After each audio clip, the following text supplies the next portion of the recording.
What's up, guys? Welcome back to another edition of Katson's Corner, the show where we talk about college football, the NFL draft, how those two mix with what the Chargers are up to. We are back for another week, back to our usual format after our mock draft special last week. If you missed that, go back and check it out. We did a 5-round mock draft for the Chargers off the heels of their second consecutive loss to the Chiefs last week. But this week we're back to normal. They had a very normal game against the Bears on Sunday Night Football. They went to a whole bunch of games on Saturday that we're going to talk about. Before we do that, you guys know the deal. Do all the YouTube stuff. Make sure you're subscribed to the channel. Click the notification bell so you get all the episode notifications and stuff. Make sure you're tapping in every time that Steven, Tyler, Arjun, Alex, me, Alex, both Alexes, everyone are on the channel doing their thing. Everyone has been doing a great job with their content so far this season. I hope that you feel the same way about the stuff that I'm doing.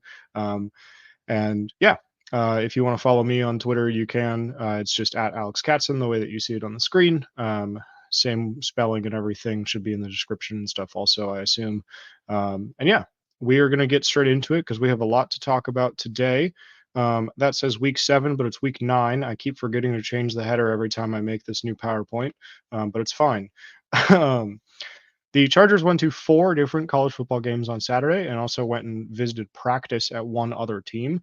So you see on the screen there, they went to Wisconsin, Ohio State. Big Ten matchup was kind of a sleepy game, ended up 24-10 Ohio State. Oregon, Utah, they were on hand to see Stevens' beloved Utes get blown out by Oregon there. They went to Florida State, Wake Forest, which is the second time that they've been to both of those schools. Boston College versus UConn, which is kind of like a weird off the radar one that they went to. And then also a practice over at Jacksonville State in Alabama, led by Rich Rodriguez. So we're going to go in order, starting with Wisconsin, the road team in that Ohio State game. We're going to talk about Braelon Allen, their running back. He is a Freaks List honoree, as you see on the screen there. He's got a 365-pound bench, some other impressive weight room numbers, is down to 4.40. He told Bruce Feldman during the offseason that he cut like something insane, like 10% body fat or something, to improve his speed coming into this season. It has paid off. He looks faster than he did a year ago. Has had kind of a roller coaster season this year because Wisconsin is going through a scheme change. Obviously, Wisconsin known as being one of those Big Ten West teams that just kind of runs the football down your throat for the entire game until someone dies or the game ends, basically. Hired Phil Longo this offseason, who's more of like an air raid coordinator. Has not really worked out for them thus far. I didn't really like that hire at the time. I like it even less now. And it's resulted in kind of an up and down season for Allen, who came into the season as a potential RB1 in this draft, and now is kind of like not really in that conversation, but also like no one else really is either. It's been a weird year for running backs in college football. He does have that like prototypical like lead back blend of speed and power that you look for in guys that are going to lead a backfield in the NFL. So like I touched on, he's got that 4.4 speed. He's also super powerful, 245 pounds with that 365-pound bench press. You can see the quads in the picture here. Like he just looks like a guy that can run you over, and he can. Probably his best trait is the fact that he's just a finisher in short yardage. If you've watched the Chargers run game this season, you know that that's an area that they've struggled in. Even on Sunday against the Bears, they struggled in that area. Austin Eckler got stopped on a couple 3rd and 1, 4th and 1 type opportunities. Allen is one of those guys that's like really rarely going to fail to convert those. And so, you know, if you're looking to fix that area of the run game in particular, that's definitely a route that you can go down in order to do that. He's only adequate in the pass game. I think he's perfectly fine in the pass game, but he's not like Austin Eckler. He's not, you know, anything special. Has decent hands. Wisconsin has gotten him more involved, especially this season with the change to the new offense in the passing game and having him do a little bit more as a receiver. Mostly a screen and swings guy right now. You're not going to ask him to run like any real routes out of the backfield or split him out wide, you know, like the way that like the Falcons are doing with Bijan Robinson or anything. pretty decent pass blocker, as like a pass protector. Again, that 245-pound frame and that power like just lends itself well to doing that sort of stuff. For the Chargers in particular, I do have a little bit of question about like whether or not the fit is going to be a little bit redundant. Obviously, going into this offseason, there's going to be a lot of changes happening at running back, probably. Eckler's hitting free agency, Joshua Kelly's hitting free agency. Uh, do you bring either one of those guys back? Do you bring both of them back? Like, how do you navigate that position there? I think that ultimately they probably bring one of the two of them back. And honestly, if I had to bet right now, I feel like it'd be Josh Kelly. He's been running better than Eckler has since Eckler came back from the ankle injury. He's going to be cheaper. He doesn't have this sort of like breakdown of communication that it seems like Eckler is having with the coaching staff. So I think that makes more sense. But then if you bring Kelly back instead of Eckler, then you kind of have a guy that's in this Braelon Allen sort of mold, rather than like a receiving back, more like Eckler is. And so you get into a little bit of like a redundant sort of fit there, especially with Isaiah Spiller kind of being that same type of back as well. Typically with running back, you want to add dimensions with those second, third guys, rather than just getting like two or three guys that all do the same thing. And so that could be a barrier in terms of the Chargers picking him up. But also, if you're not super high on Joshua Kelly, then maybe that's not a barrier at all. Maybe you're just like, I don't care. Let's just get rid of him and draft Braelon Allen in the second or third round. I think that that's also a perfectly reasonable train of thought to go down, which is why I wanted to mention him today. Moving on to the Ohio State side of things, we've got tight end Cade Stover. He's a guy that got fourth round feedback in the spring. Thought about coming out for a second and then decided to go back to school. Obviously, last year's tight end class was much deeper than this year's is. So I think that was probably a good decision by him. He had that like fourth round feedback. Tight ends were getting pushed up the board a little bit, but there was also that kind of lull in the middle of the draft. I think that he could have easily fallen to like the fourth, early fifth round. Um, his his workload has increased every year pretty steadily at Ohio State. It's a higher than typical workload for a college tight end. Ohio State does tend to use their tight ends a little bit more than the average college football team. You see most college teams, tight ends get like 12, 15, maybe 20 catches on the year. Stover had, I think, close to 35 last season, is on pace to break that again this season. He is a good run blocker, and that is the most important thing. That's the most important reason why we're talking about him today, is he's a good run blocker. If you watch the game on Sunday, if you watch any Chargers football this season, you know that the biggest area that the tight ends have struggled with this season is run blocking. All of them are terrible at it. Gerald Everett is a little bit less terrible at it, but everyone is terrible at it.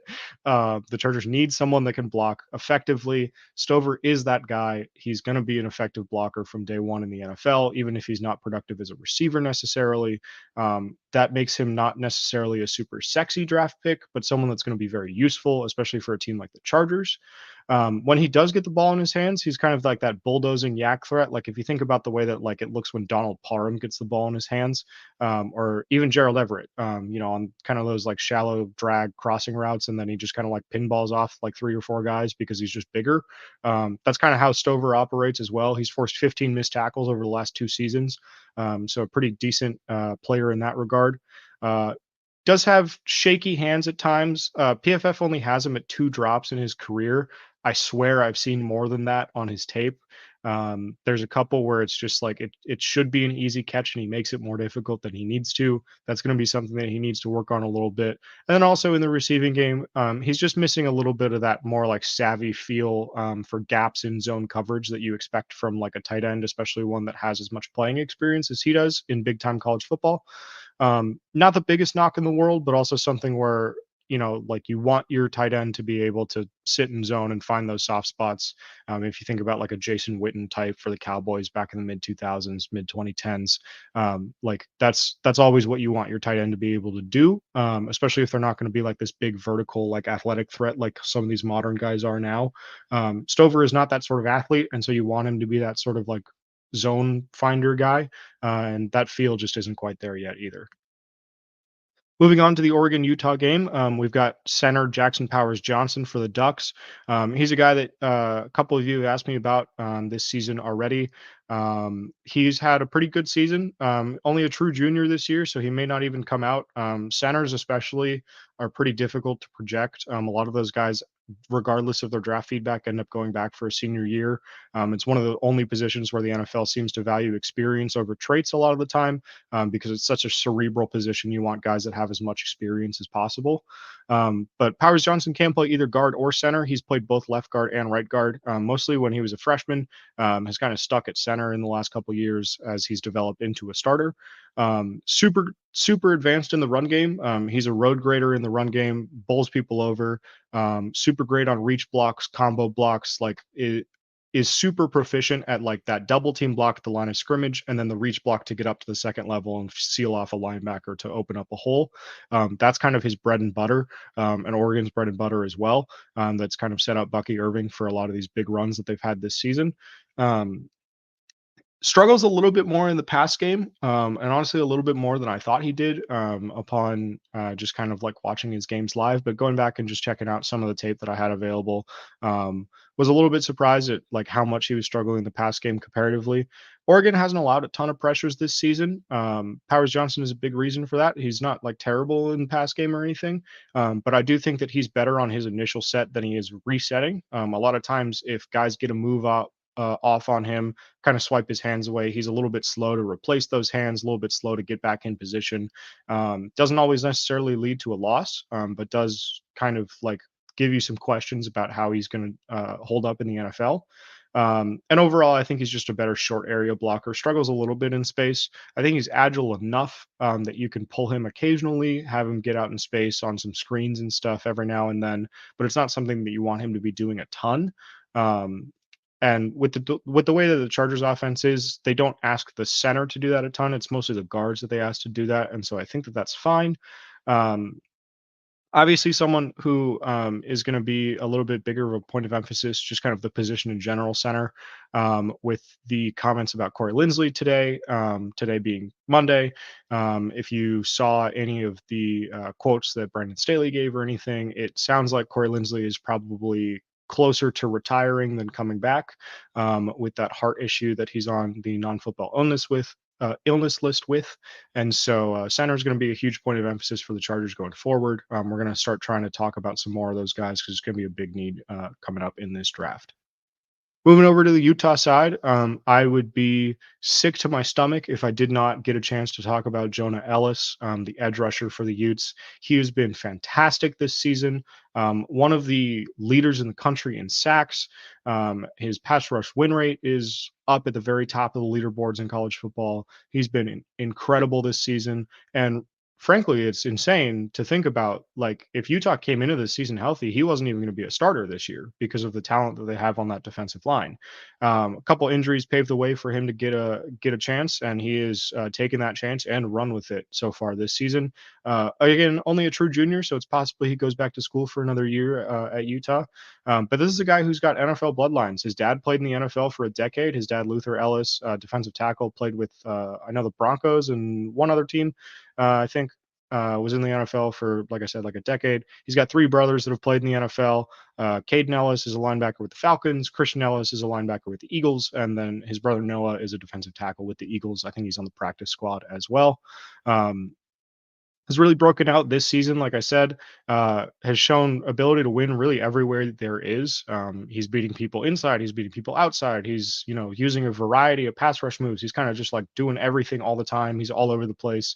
He's been a solid run defender this season with 24 run stops on the year. Struggled a little bit against the run against Oregon, I thought, but this season has been really, really good. He's not an incredible athlete. He's just like a good one. And he is playing on like a very, very stacked Utah defensive line where he's able to kind of rotate in and out and stay fresh kind of the whole game. I think that that's going to be a situation that you want to keep him in the NFL. Kind of draft him as like a designated pass rusher, rotational guy, like someone who's going to be like maybe tops out as like your edge 2, but is, closer to like your edge 3 or edge 4 to start his career as he kind of like eases his way into the NFL game. with the way that the Chargers edge room has developed, that might be the spot for him. Obviously, with Joey Bosa and Khalil Mack playing the way that they have, I thought Bosa had one of his best games of the season on Sunday against the Bears. He's been playing. He looks completely healthy now, and so like looked great on Sunday. Hopefully, he continues to look great this season. Mack has been great this season, of course. One of those two guys is probably gone after the year just because of the salary cap and everything. But then you've got Tuli Pelotu, who's been playing fantastic. And so anyone that you're drafting as another edge rusher probably is coming in as edge 3, maybe edge 2 if you shed both Bosa and Max deals, but I don't foresee that happening really.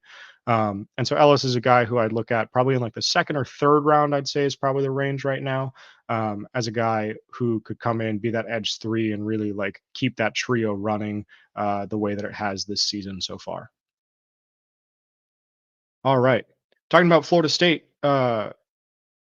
again, I would be sick to my stomach if I did not talk about Keon Coleman. I think you guys all know the deal with him at this point, because he has been incredible this season.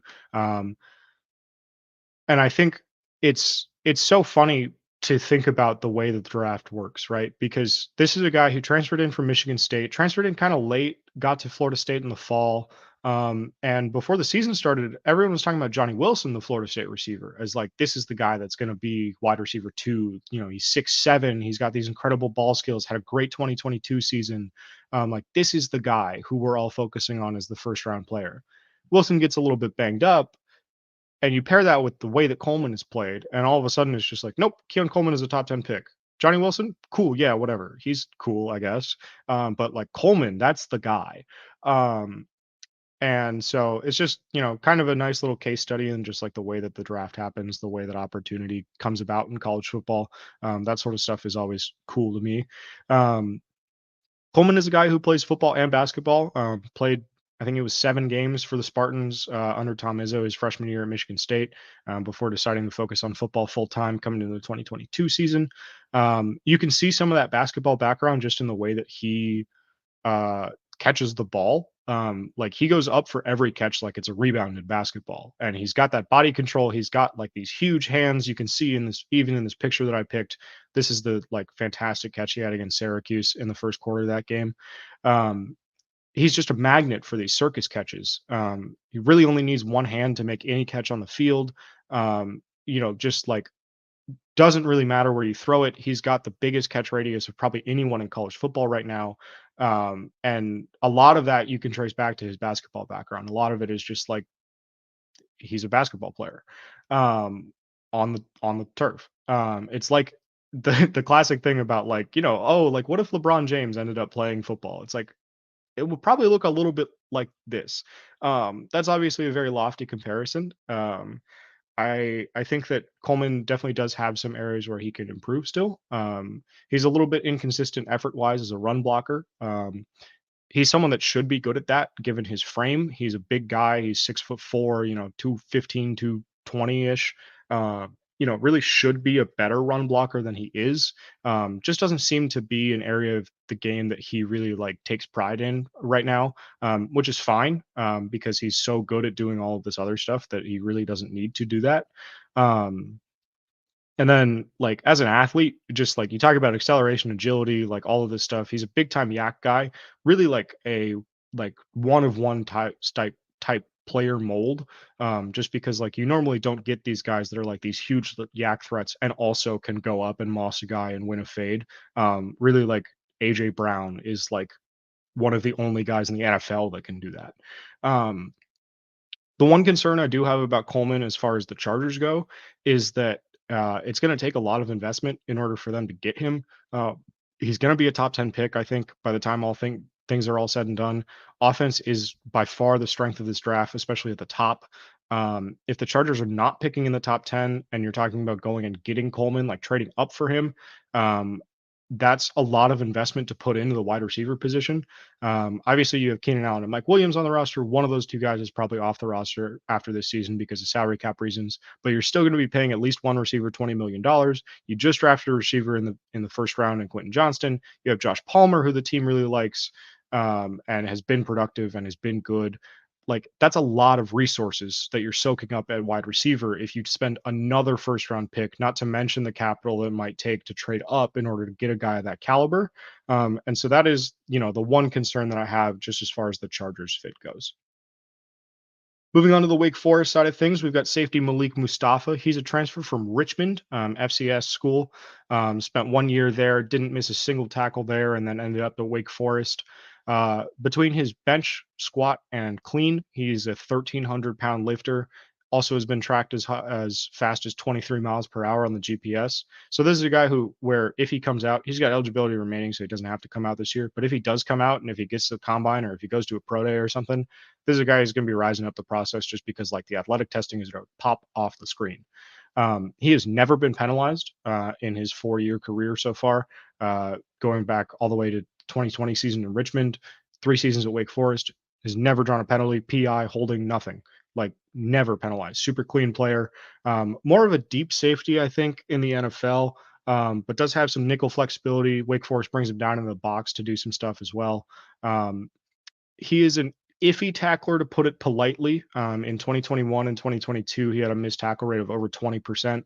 But this year, he's got it down to, I think, close to like 13%, which is still not great, but it's a lot better. I do have a little bit of concern about his size at 5'10, 210. It's kind of a weird body type. Not really sure where you put a guy like that in the modern NFL. I think he's going to end up being a deep safety type that kind of like can come down into the box in like some big dime packages or something like that. But someone to keep an eye on. I think he'll end up getting drafted just off the testing and stuff. These are always the type of guys that you see in like go in like the early day 3 compensatory pick range, and you're like, huh, who is that? And so, just wanted to give you guys some advanced scouting on him so that you don't do that this April. Moving to Boston College UConn, we're going to talk about corner Elijah Jones for Boston College. He's a 6-year player, 5th-year starter. Didn't really get a ton of playing time in 2018 as a true freshman, but since then has been a full-time starter for the Eagles. Last year, he's an ACC honorable mention, so played pretty well last year. Decides to come back for his COVID season. And really the reason that we're talking about him is because he had a super hot month of October. Gave up 2 catches for 13 yards in either 3 or 4 games, which, I mean, even if it's only 3 games, that is that's an insane stat line to post. Like, giving up only 2 catches for 13 yards over that entire stretch is nutty. Um, He's a very anticipatory zone player. You expect that from an older guy who's played a lot of college football. He reads zone very well. Not a super great athlete. Probably one of the reasons why he came back and is, just like squeezing everything he can out of college football, because he's probably not an NFL caliber athlete. If he is, it's going to be kind of a back end roster sort of guy. Does struggle tackling as well. Boston College has moved him into the slot a lot more this season to kind of mask some of those issues. Really just talking about him because he had a really, really strong month of October. If he continues that through the rest of the season, could be a guy that gets some looks as a UDFA. I think as of right now, he's probably more on kind of like that camp invite, like rookie tryout fringe sort of deal. But someone to keep an eye on. Boston College doesn't really have a ton of NFL guys worth talking about. So just wanted to show some love to a dude that has been playing really well over the last month. Moving on to UConn, we're going to talk about edge Eric Watts, kind of a 5-tech edge hybrid guy. Had 7 sacks last season in kind of a breakout year. 2019 recruit, didn't play a ton in 2019. Came in at like 225 pounds playing defensive end and just like wasn't really big enough to play FBS ball. UConn cancels their entire 2020 season because of COVID. 2021, he gets on the field, is kind of, just like humming along, like not really doing a ton. And then 2022 was really his big year. Comes back this year because he just really believed in what UConn was building. It was a big year for UConn in general last season. I think that Watts is pretty emblematic of the way that program has been over the last few years.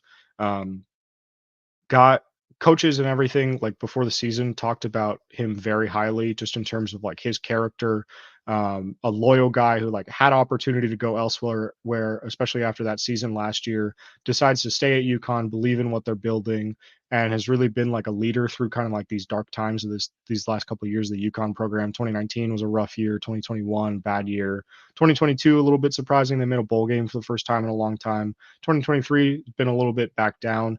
And Watts has been a little bit back down with it. He only has 1 sack this year, but UConn asked him to do a lot. He's got good quickness, good bend. I like his kind of like first couple steps off the snap. He does have a little bit of a problem disengaging from some stronger offensive tackles. Just like not a super powerful player. He's bulked up from 225 to like 277, but it's weird because it doesn't really seem like he's added any functional strength in doing so. So like I'm not questioning like whether or not that's good or bad weight. It's just kind of like he's still not really like powerful enough to hang with like college level offensive tackles that are like average strength, which is a little bit concerning. He is a solid run defender. They ask him to defend the run a lot because UConn runs kind of a 3-3-5. So he plays kind of more of like a down lineman role a lot of the time, which isn't really his best fit either, but that's a whole other discussion. And then just kind of sparse in the toolbox department as far as pass rush goes. Only has a couple moves. If those don't work, he's kind of like out for the count. Somebody to keep an eye on is a UDFA, like effort type player, character guy. He's going to be someone that you want in the locker room, everything like that. Moving on to Jacksonville State, Chargers went to practice this week to check them out. They're in the first year of a transition up to FBS. Best guy I could find to talk about is Klay Webb, the guard. He starts at, I think it's left guard for them, but he was recruited as a center. And when I saw he's on Jacksonville State's roster, I was trying to figure out why I remember the name. And the reason I remembered it is because he was a top 30 recruit at center. Went to Georgia. He was the number one center in the country. Went to Georgia. Just things didn't really work out there. Transfers back home to Jacksonville State. He lives like right down the road. And like he was recruited as a center. He's a Alabama State high school wrestling champion. Like has everything that you want out of like an offensive lineman tools wise. Just never worked out at Georgia for whatever reason. Goes to Jacksonville State. They move him to guard. He's been playing at left guard. Has been pretty solid there. He's much more comfortable as a run blocker than a pass blocker. Just like a kind of like big guy, move forward, push guy out of the way sort of guy. Not really super agile, not really super like light on his feet or anything, just large. Um, and so, Jacksonville State's scheme is very run heavy, and so it suits him well. Does it mean that he's necessarily the best fit for the Chargers? I don't really think so. He's more of a fit for like if you think about like the Ravens or like the Titans, like very like run heavy schemes like that. Is going to have some character stuff. He got implicated in a pretty bad high school bullying lawsuit that happened a couple years ago. I couldn't figure out if that was the reason that he transferred out of Georgia, if it was for something else. It seems like it was probably a combination of a couple different things, given the fact that he's down here, Jacksonville State, which again was FCS level up until this year. So probably a combination of just talent and, too much smoke around him. Is going to have some, questions to answer about that sort of thing coming into the league. But someone to keep an eye on, probably a UDFA guy, but former 5-star recruit, Georgia guy. Like there's talent in there. NFL teams are going to jump at it for sure. Moving on to the preview for next week, we got a couple of deep cut games and then a couple of pretty reasonable runs. SMU versus Rice. I'm going to be watching pretty intently. Rice has a very nice receiver, Luke McCaffrey, who Dan Brugler has been talking up this week. And yes, that is McCaffrey of the McCaffrey family, Christian, and all them. He's the youngest brother. This is the last one. He's had a strong season for Rice. Is by far their best receiver. I think he's an NFL player. He's probably more of like late day 2, early day 3 guy. SMU's got a couple defensive linemen that I like a bit. They're going to have a big role in this game, kind of putting pressure on Rice quarterback JT Daniels, if you remember him from USC or from Georgia or from West Virginia or any of the other 12 schools he's been at. Doesn't really deal with pressure well. So Chapman and Levelston will, if they can have an impact on that game, could directly lead to whether SMU wins that game or not. Miami versus North Carolina State. It's very nice of the college football schedule to give us a matchup between two of the better draft eligible centers in this class. The week that we get this very like depressing quote about Corey Linsley. Matthew Lee is the Miami center. Dylan McMahon is the North Carolina State center. They're both going to be guys that I think are going to be in contention for those Senior Bowl, Shrine Bowl spots. They're going to be at an All-Star game this winter. Might as well get eyes on them now. McMahon is going to have the tougher matchup, definitely, because Miami's got Leonard Taylor on the other end. He's going to be a guy that could sneak up into the first round. I think he's more of a second round talent, but a super athletic D tackle, more of like that 3-down type, kind of like the replacement, or not replacement, but like the consolation prize if you can't get Johnny Newton from Illinois. Texas A&M, Mississippi. Texas A&M has got Anaya Smith at wide receiver. He's kind of a wide receiver, running back hybrid type guy, just kind of like a playmaker sort of guy. They've also got a defensive tackle, McKinley Jackson, who I think is probably like the consolation prize if you can't get Leonard Taylor, who's the consolation prize if you can't get Johnny Newton. And then Mississippi running back Ulysses Bentley. He's the running back 2 behind Quinshon Judkins, who is not draft eligible. But it seems like every time they give Bentley the ball, it's either a big play or a touchdown. And so he's a guy, SMU transfer. I've been keeping an eye on him for a few years now. Really liked him when he was at SMU. Is still producing up at Mississippi. I think he's going to be someone that like is very undervalued as the draft process comes around, but ends up being productive for an NFL team down the line. And then Missouri versus Georgia, number 1 versus number 14. Chris Abrams-Drain is the best Mizzou corner. I think that he's probably going to be at the Senior Bowl as well if he comes out because he's from Mobile, which is where the Senior Bowl is. And every year they invite like 2 or 3 guys that are from Mobile. Georgia's got a wide receiver, Ladd McConkey, their slot receiver. Their best receiver probably. It's very easy to meme on him because his name is Ladd McConkey and he's a white guy that wears like an actual receiver number in college football, but he is legitimately good. He's going to be a day 2 pick, I think. And then Cedric Van Pran, he's got a tough matchup against this Mizzou D line. He's probably the best draft eligible center if I had to rank him right now. And so another guy to keep an eye on with the Lindsley news there. Okay, that is going to do it for this week, guys. Hope you enjoyed kind of a packed episode this week. So we went a little bit over our usual time limit of 30 minutes, but hopefully that is okay with you guys and with Steven and everyone.